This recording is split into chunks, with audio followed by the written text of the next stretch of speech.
భార్య ఇబ్బంది పడుతుంది, బయటికెళ్ళండి నాన్న అన్నాడు. వాణ్ణి ఎలా పెంచాను? చదువుకుంటే పై చదువులకు వాడు వేరే ఊరు వెళ్లాల్సి వస్తుందని చదివే మాన్పించేశాను.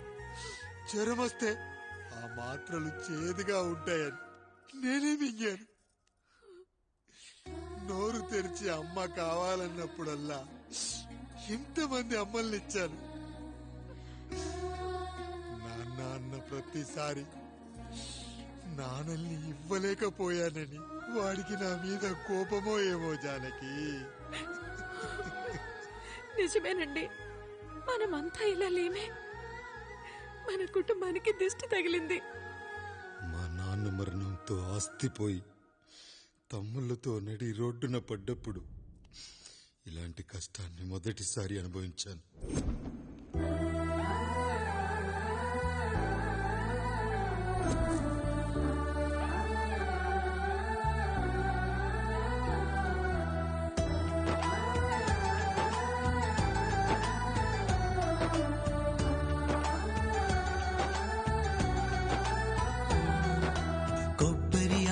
కలగలిపే కొబ్బరి మట్ట కథ, రబ్బరు గాజుల చప్పుడులా కాదిది కట్టు కథ.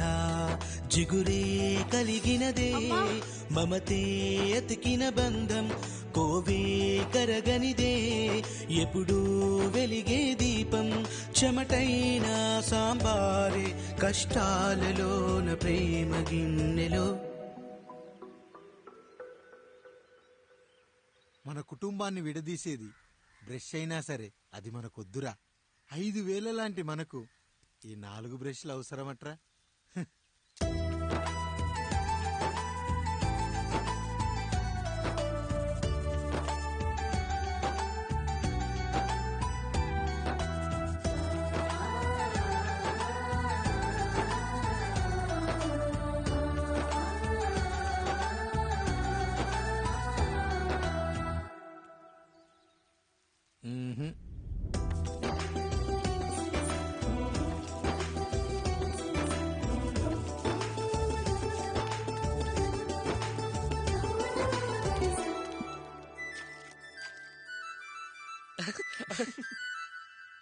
తమ్ముడు చాలా ఎదిగిపోయాడయ్యా.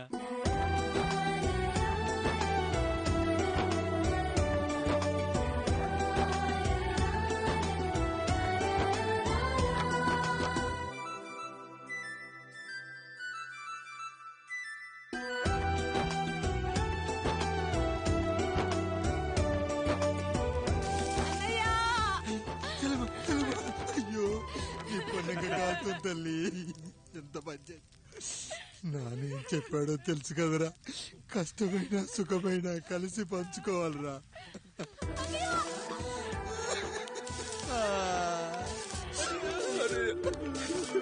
అయ్యో మరి నువ్వు వాత పెట్టుకోవా అన్నయ్య?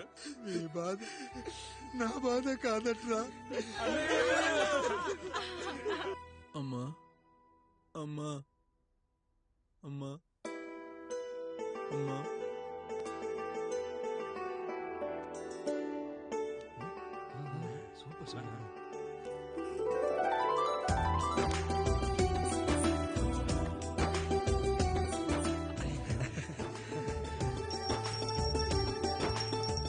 నా భార్య లక్ష్మి అమ్మ ఇక నుంచి నీకన్నీ నేర్పిస్తుంది.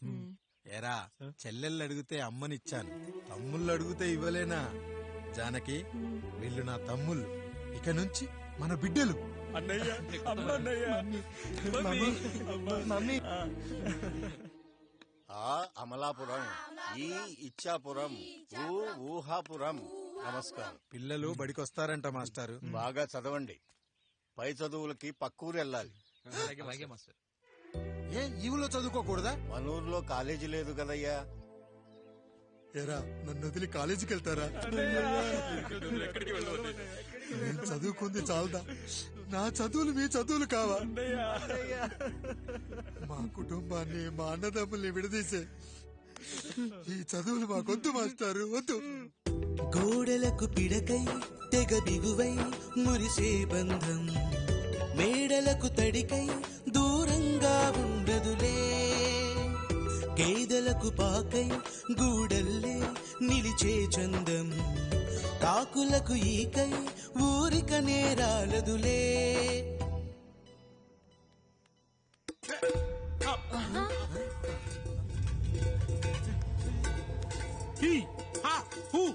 రేయ్, మన ఇంటికి దొంగలొచ్చారా? దొంగలొచ్చారు. దోచుకోండి రా, దోచుకోండి. మీరెందుకు వచ్చారా? చీపురెందుకు మావయ్య, ఈ కత్తి తీసుకోండి. ఏమయ్యా, మా ఇంటికి రావా? మా ఇంటికి ఎప్పుడొస్తావు? ఈ ఆదివారం మీ అందరం ఊరెళ్తున్నాం అయ్యా, మా ఇంటికి రావయ్యా. ఇదిగోవయ్యా, ఈ 100 రూపాయలు ఉంచుకో. సిగ్గబిల్లి తీసుకో తాతయ్య.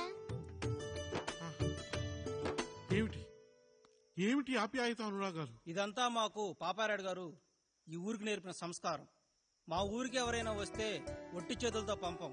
ఈ ఊరికి ఏదైనా రోగం వస్తే 4 చావులు ఇస్తాం. దొంగలు వస్తే దోచుకోవడానికి 4 ఇల్లు ఇస్తాం. అయ్యా, పేదరికంలో ఉన్న తల్లిదండ్రుల పిల్లల్ని పార్కుల నుండి స్కూళ్ళ నుండి తీసుకెళ్లి బిస్కెట్లు చాక్లెట్లు కొనిపెట్టి డబ్బుండి పిల్లలు లేని దుబాయ్ షేకులకు ఇస్తుంటే నన్ను కిడ్నాపర్ అని జైల్లో పెట్టారయ్యా. 300 రూపాయలు పెట్టి కొన్న కత్తిని అది పనికొస్తుందో లేదో అని ఒక నగల వ్యాపారి కడుపులో పరీక్షిస్తే నన్ను హంతకుడన్నారయ్యా.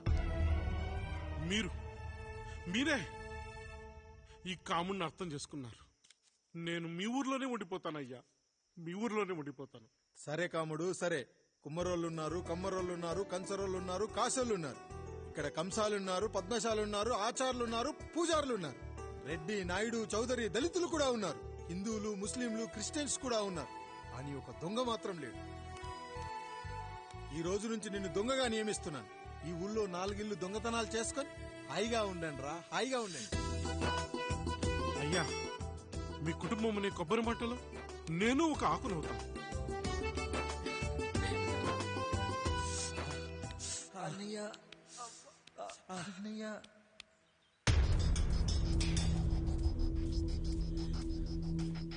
అయ్యా, ఏంట్రా? రోడ్డు మీద కాలు కాలుతున్నా సరే తమ్ముళ్ళు చెప్పులు లేకుండా నడుస్తున్నారయ్యా, చెప్పులు లేకుండా నడుస్తున్నారయ్యా.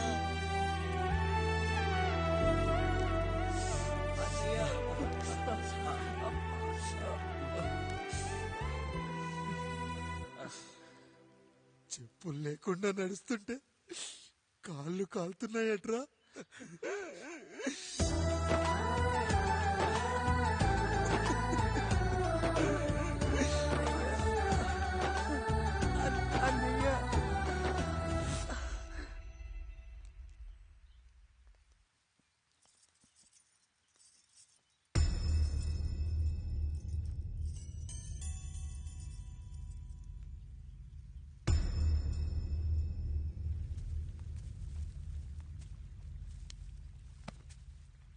ఏరా కాముడు, అయ్యా, బాధపడుతున్నావా?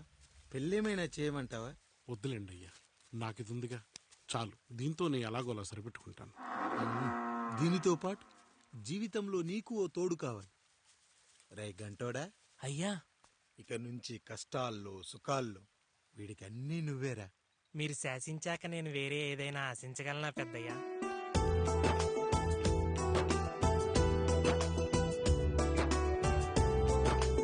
నీ గురించి కాదురా, మీ అక్కది. చాలా గొప్ప మంచి మనసుని విన్నా. ఈ కాముడికి ఆ రాముడి గుళ్ళో పెళ్లి చెయ్యి. అయ్యా, దాన్ని పెళ్లి చేసుకుంటే దాని భర్త చనిపోతాడని జాతకంలో ఉందయ్యా. మీరంతా కలకాలం ఉంటారంట్రా. వీడు పోతే నేను లేనా, చూసుకోలేనా? నువ్వు పెళ్లి చెయ్యి, పెళ్లి చేయరా.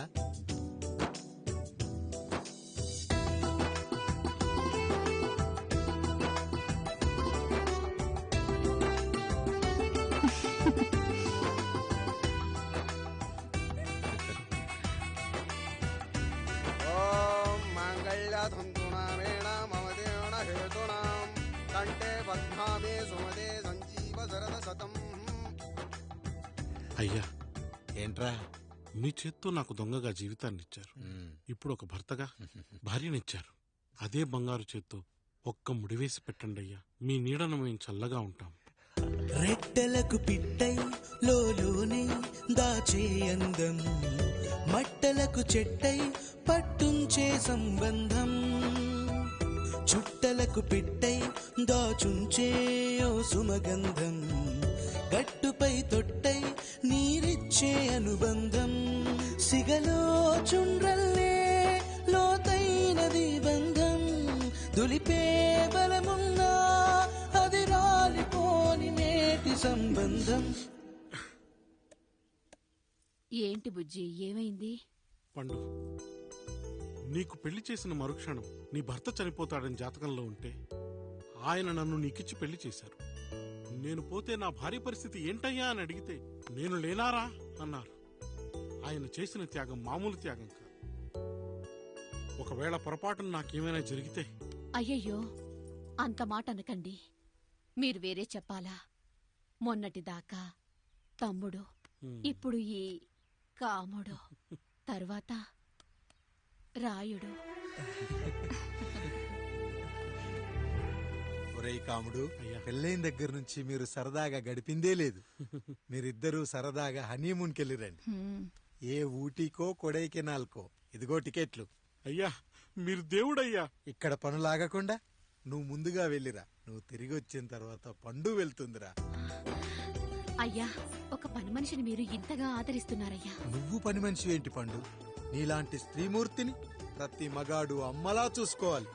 ఇక నుంచి నా బిడ్డలు నిన్ను అమ్మా అని పిలుస్తారు, అమ్మలా చూసుకుంటారు. ఏమంటావు జానకి? రెట్టలకు పిట్టై లోలోనే దాచే అందం, మట్టలకు చెట్టై పట్టుంచే సంబంధం, చుట్టలకు పిట్టై దాచుంచే ఓ సుమగంధం,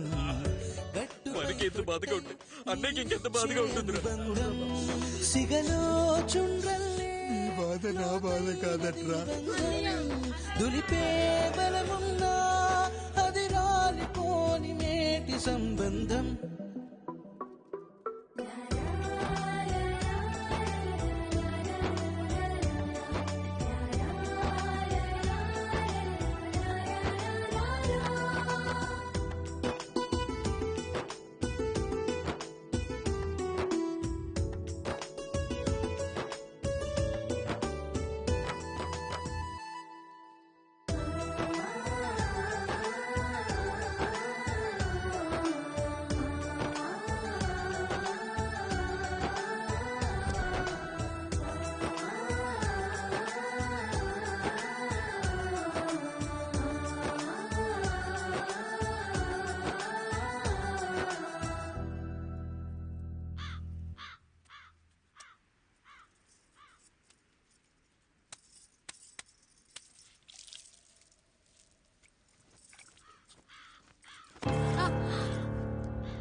ఏంటి, నువ్వు చూసుకోలేవా? అయ్యో, చూసుకోలేదండి. ఈసారి ఖచ్చితంగా చూసుకొని గుర్తాను. మీరెళ్ళండి.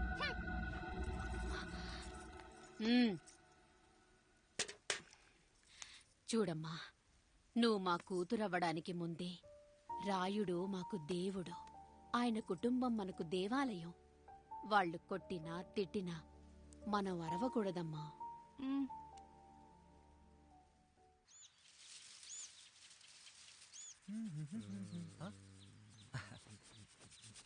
ఏంట్రా మిట్ట మధ్యన కసికసిగా పడిపోమెత్తున్నావేటి?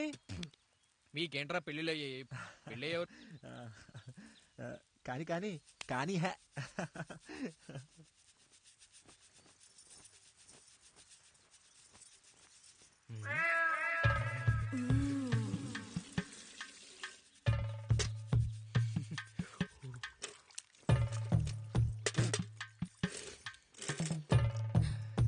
ఏంటండి? నీళ్లు కావాలి.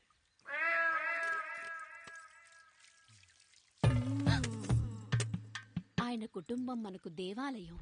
వాళ్ళు కొట్టినా తిట్టినా మనం అరవకూడదమ్మా.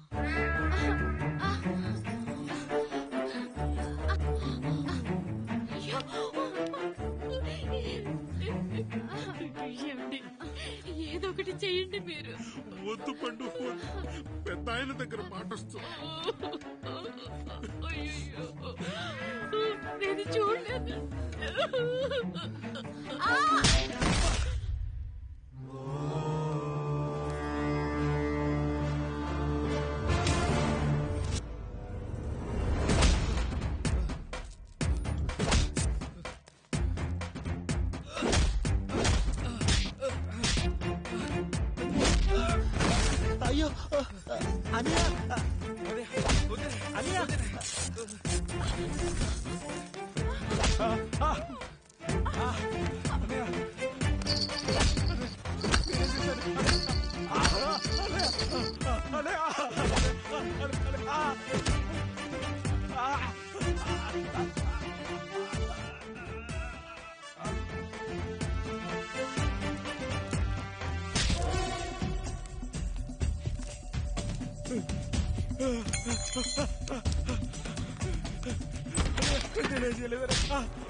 నీతి లేని కుక్క, మా ముందు 7 తరాలు హత్యలు, దొంగతనాలు, వ్యభిచారాలు చేశాం కానీ ఒక అమ్మాయిని మానభంగం చేసినట్టు చరిత్రలో లేదు. ఈ వంశంలో మొట్టమొదటిసారి ఎవ్వరూ చేయని పని నువ్వు చేసి గొప్పోడివైపోతే మేమంతా చూస్తూ ఊరుకుంటామనుకున్నావా? రేపు పొద్దున వీడిని పంచాయతీకి పిలిచి ఈ రాయుడు తీర్పిచ్చేంత వరకు లక్ష్మి వాడిని ఇంట్లో కూడా రానివ్వకు.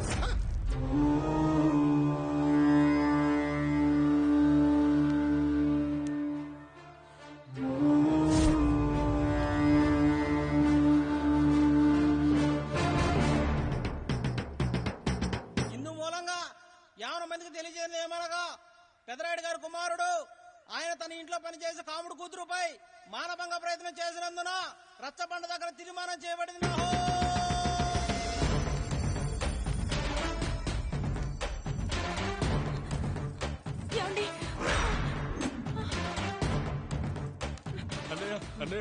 తమ్ముడు ఏదో తెలియక తప్పు చేశాడనే మన కుటుంబ గౌరవం నీ చేతిలో ఉంది. దయచేసి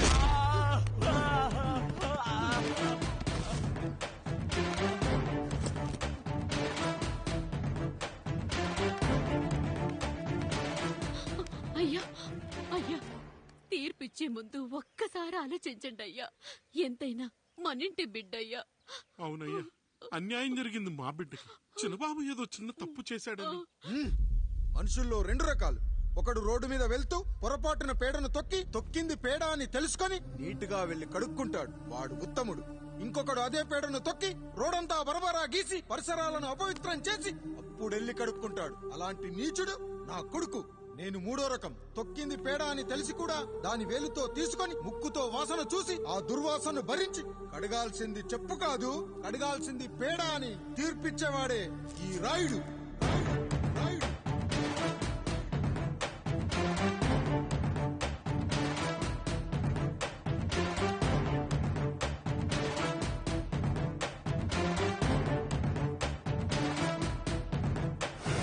శంభో శివ శంభో